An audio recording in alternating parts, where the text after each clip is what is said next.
नमस्कार साथियों। आज के वीडियो में अपन डिस्कस करने वाले हैं कि इंसुलिन को कैसे नापा जाए। दोस्तों, बड़ी दिलचस्प जानकारी है। इंसुलिन के बारे में अपन चर्चा करते हैं।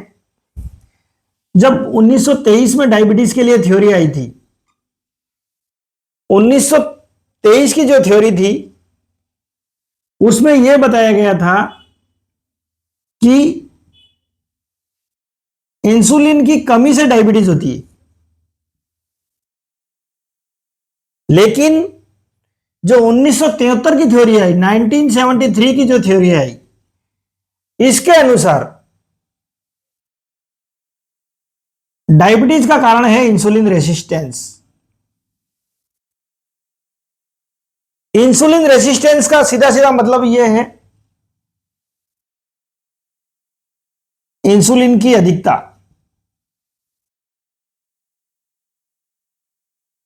प्लस ब्लड शुगर की अधिकता।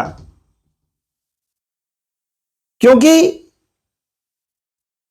जो पुरानी थ्योरी यह कहती है कि इंसुलिन की कमी से डायबिटीज होती है, लेकिन जब 1973 के आसपास जब क्राफ्ट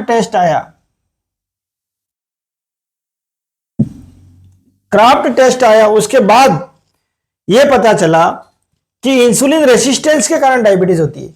क्योंकि डायबिटीज के पेशेंट के इंसुलिन रेसिस्टेंस होते हैं, तो इंसुलिन रेसिस्टेंस की कंडीशन में क्या होगा कि जो कोशिकाएं थी, मैंने पिछले वीडियो में बता चुका हूं कि जो कोशिका के ऊपर जो इंसुलिन रिसेप्टर होते हैं, वहां पर जाकर इंसुलिन जुड़ता है। पहले जब हम भोजन करते हैं तो भोजन करने के बाद जो ग्लूकोज ब्लड में आता है, उस ब्लड में से ग्लूकोज को उठाने के लिए हमारा पैंक्रियाज इंसुलिन को रिलीज करता है। यह इंसुलिन जाकर इस कोशिका के रिसेप्टर से जुड़ता है।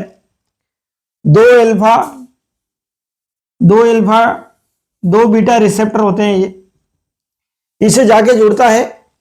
फिर शुगर को कोशिका अंदर लेना शुरू करती है, जिससे ब्लड शुगर घटता है।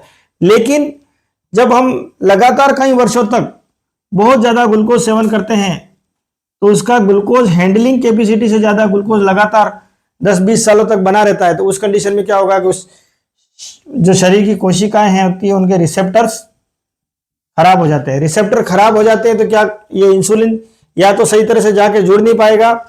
अगर जुड़ जाएगा तो इसके सिग्नल सेल्स के अंदर जा नहीं पाएंगे, जिससे इनटेक ऑफ शुगर नहीं होगा, जिससे कोशिका भूखी रह जाएगी। उस कंडीशन में उस व्यक्ति को क्या होगा, इंसुलिन रेसिस्टेंस की कंडीशन में उस व्यक्ति को भूख ज्यादा लगेगी, प्यास ज्यादा लगेगी, थकान ज्यादा होगी, क्योंकि कोशिका के अंदर ग्लूकोज है ही नहीं, कमजोरी ज्यादा होगी,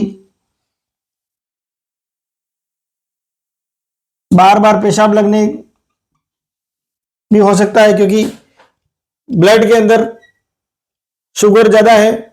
शुगर ज्यादा होगा तो कोशिका से पानी खींच लेगा। पानी खींचने की कंडीशन में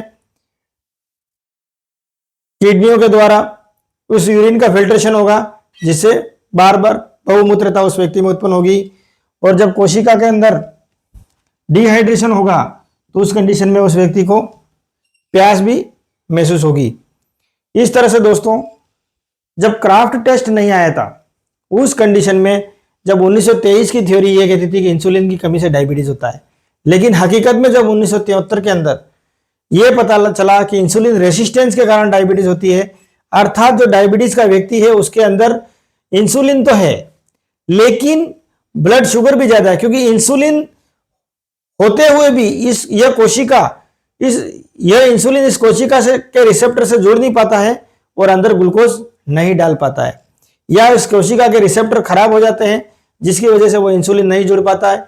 अगर इंसुलिन जुड़ भी गया तो इसके जुड़ने के बाद के जो सिग्नल है वो कोशिका तक नहीं जा पाते और इनटेक ऑफ शुगर की मैकेनिज्म शुरू नहीं हो पाती, जिससे उस व्यक्ति का, जो व्यक्ति इंसुलिन रेसिस्टेंस होते हैं, उसका ब्लड शुगर भी बढ़ा हुआ रहेगा।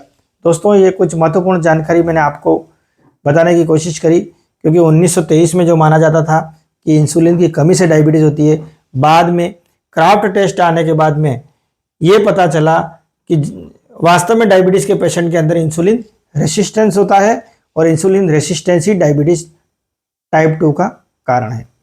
जय हिंद, जय भारत।